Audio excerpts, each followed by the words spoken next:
আসসালামু আলাইকুম, সবাইকে স্বাগত জানাচ্ছি আমার দেশ টপ নিউজে। আপনাদের সঙ্গে আছি আমি হুমায়রা নাওচিন। দর্শক, শুরুতেই জানিয়ে দেব সংবাদ শিরোনাম। দেশের আকাশে চাঁদ দেখা যায়নি ঈদ উল ফিতর শনিবার। ঈদ উপলক্ষে তারেক রহমানকে মোদির শুভেচ্ছা বার্তা। আওয়ামী লীগের কার্যক্রম বন্ধ আছে, বন্ধ থাকবে বললেন মির্জা ফখরুল। ঈদযাত্রায় ভোগান্তি ও অতিরিক্ত ভাড়া আদায়ে জামায়াতের উদ্বেগ। যাত্রী কল্যাণ সমিতিকে ওপেন চ্যালেঞ্জ দিলেন সড়ক মন্ত্রী। সদরঘাটে লঞ্চ দুর্ঘটনা তদন্তে কমিটি। 2 নৌযানের রুট পারমিট বাতিল। দর্শক, শুনছিলেন সংবাদ শিরোনাম, এবারে বিস্তারিত। বাংলাদেশের আকাশে আজ বৃহস্পতিবার 1447 হিজরির পবিত্র শাওয়াল মাসে চাঁদ দেখা যায়নি। ফলে আগামীকাল শুক্রবার 30 রোজা পূর্ণ হবে এবং পরদিন শনিবার পবিত্র ঈদ উল ফিতর উদযাপিত হবে। সন্ধ্যায় জাতীয় মসজিদ বায়তুল মোকাররমে ইসলামিক ফাউন্ডেশনের সভাকক্ষে জাতীয় চাঁদ দেখা কমিটির বৈঠক শেষে এই সিদ্ধান্ত জানানো হয়। 1 মাস রোজা রাখার পর শাওয়াল মাসের প্রথম দিন মুসলমানরা ঈদ উল ফিতর উদযাপন করেন। এটি মুসলমানদের সবচেয়ে বড় ধর্মীয় উৎসব। এর আগে আজ পবিত্র শাওয়াল মাসে চাঁদ দেখার সংবাদ পর্যালোচনা করতে সন্ধ্যায় বায়তুল মোকাররম জাতীয় মসজিদের পূর্ব সাহানে জাতীয় চাঁদ দেখা কমিটির বৈঠক অনুষ্ঠিত হয়। বৈঠক শেষে এ তথ্য জানানো হয়। কমিটির পক্ষ থেকে জানানো হয়, দেশের সব জেলা প্রশাসন, ইসলামিক ফাউন্ডেশনের প্রধান কার্যালয়, বিভাগীয় ও জেলা কার্যালয়, আবহাওয়া অধিদপ্তর, মহাকাশ গবেষণা ও দূর অনুধাবন কেন্দ্র থেকে পাওয়া তথ্য অনুযায়ী বাংলাদেশের আকাশে হিজরি 1447 সনে শাওয়াল মাসে চাঁদ দেখা যায়নি। ফলে আগামীকাল শুক্রবার রমজান মাসে 30 দিন পূর্ণ হচ্ছে, আর আগামী শনিবার শাওয়াল মাসের প্রথম দিন দেশে ঈদ উল ফিতর উদযাপিত হবে। পবিত্র ঈদ উল ফিতর উপলক্ষে প্রধানমন্ত্রী তারেক রহমানকে উষ্ণ শুভেচ্ছা জানিয়েছেন ভারতের প্রধানমন্ত্রী নরেন্দ্র মোদী। শুভেচ্ছা বার্তায় তিনি বলেন, মাননীয়, ঈদ মোবারক। ভারত সরকার ও জনগণের পক্ষ থেকে আমি আপনাকে ও গণপ্রজাতন্ত্রী বাংলাদেশের ভ্রাতৃপ্রতিম জনগণকে ঈদ উল ফিতরের এই আনন্দময় উৎসবে আন্তরিক শুভেচ্ছা জানাই। 1 মাস ধরে ভারত সহ বিশ্বজুড়ে মুসলমানরা পবিত্র রমজান মাস পালন করেছেন এবং রোজা ও প্রার্থনায় পূর্ণময় সময় কাটিয়েছেন। তিনি আরো লেখেন, ঈদ উল ফিতরের উদযাপন আমাদের সহানুভূতি, ভ্রাতৃত্ব ও একতার মতো চিরন্তন মূল্যবোধের কথা স্মরণ করিয়ে দেয়।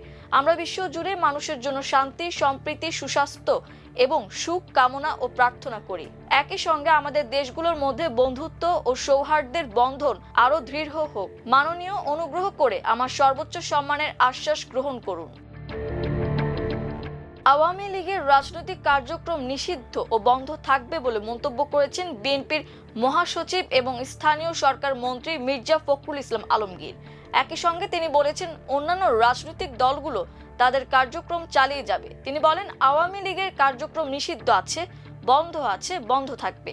বাকি যারা আছে তারা কাজ করবে, করছেও। বুধবার রাতে রাজধানীর গুলশানে বিএনপি চেয়ারপারসন তারেক রহমানের কার্যালয়ে সাংবাদিকদের সঙ্গে মত বিনিময়ের সময় তিনি এসব কথা বলেন। আওয়ামী লীগের কার্যক্রম সম্পর্কে মির্জা ফখরুল ইসলাম আলমগীর বলেন, এরা হঠাৎ করে বেরিয়ে আসে।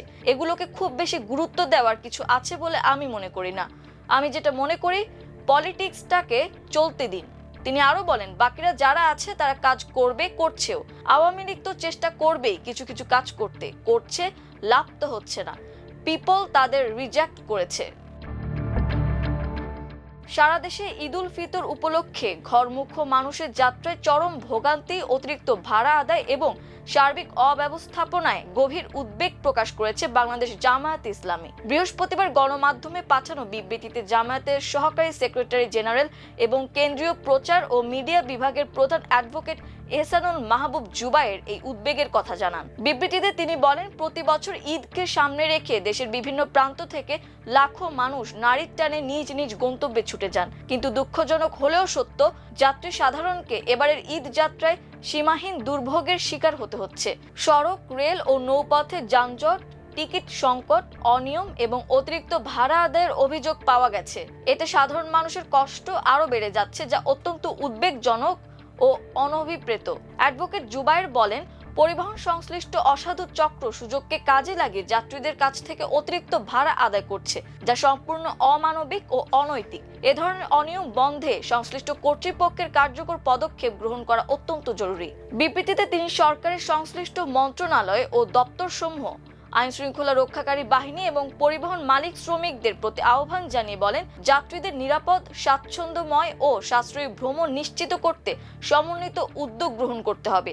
একই সঙ্গে অতিরিক্ত ভাড়া আদায়, টিকিট কালোবাজারি ও যাত্রী হয়রানি বন্ধে কঠোর নজরদারি জোরদার করতে হবে। তিনি আশা প্রকাশ করেন, সংশ্লিষ্ট সকল পক্ষ দায়িত্বশীল ভূমিকা পালন করে ঈদ যাত্রায় মানুষের দুর্ভোগ লাঘবে কার্যকর ব্যবস্থা গ্রহণ করবে এবং জনগণ নির্বিঘ্নে তাদের প্রিয়জনের কাছে পৌঁছাতে সক্ষম হবে।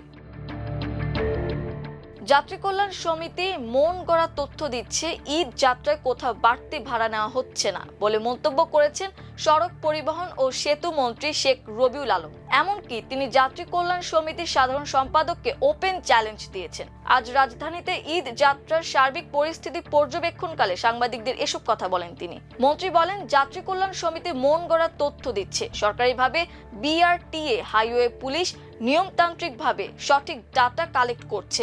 সেখানে ঈদ যাত্রায় নৈরাজ্যের কোনো তথ্য পাওয়া যায়নি। তিনি আরো বলেন, যাত্রী কল্যাণ সমিতির কোনো সঠিক রেজিস্ট্রেশন আছে কিনা জানা নেই, তাদের ডাটার কোনো ব্যাখ্যা নেই। সারা বছর খোঁজ না থাকলেও ঈদের সময় জনগণের দৃষ্টি আকর্ষণ করতে মন গড়া বিবৃতি দেন এই সমিতির সাধারণ সম্পাদক। উনি বিশেষ উদ্দেশ্যে এসব কথা বলেন বলে মনে করেন শেখ রবিউল আলম। এমনকি ঈদ যাত্রায় ভাড়ার বিষয়ে যাত্রী কল্যাণ সমিতির সাধারণ সম্পাদককে ওপেন চ্যালেঞ্জ দেন মন্ত্রী। তিনি বলেন, ঈদ যাত্রায় নৈরাজ্যের কোনো তথ্য নিয়ে দ্বিমত থাকলে তারা সরকার পক্ষের সাথে বিতর্ক করতে পারেন। এরপর ঠিক করা হবে কারা সফল আর কারা ব্যর্থ।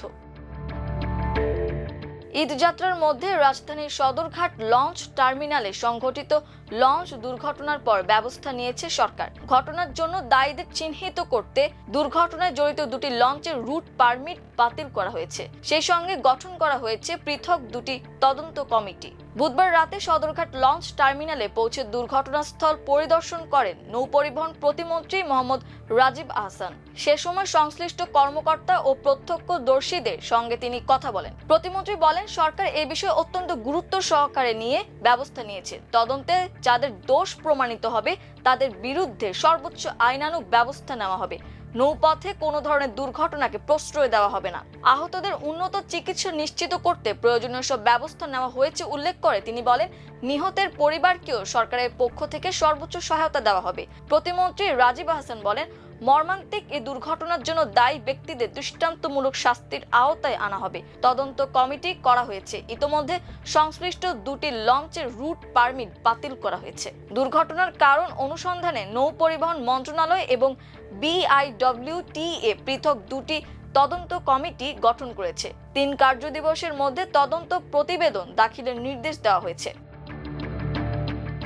দর্শক, এ ছিল আমার দেশ টপ নিউজে।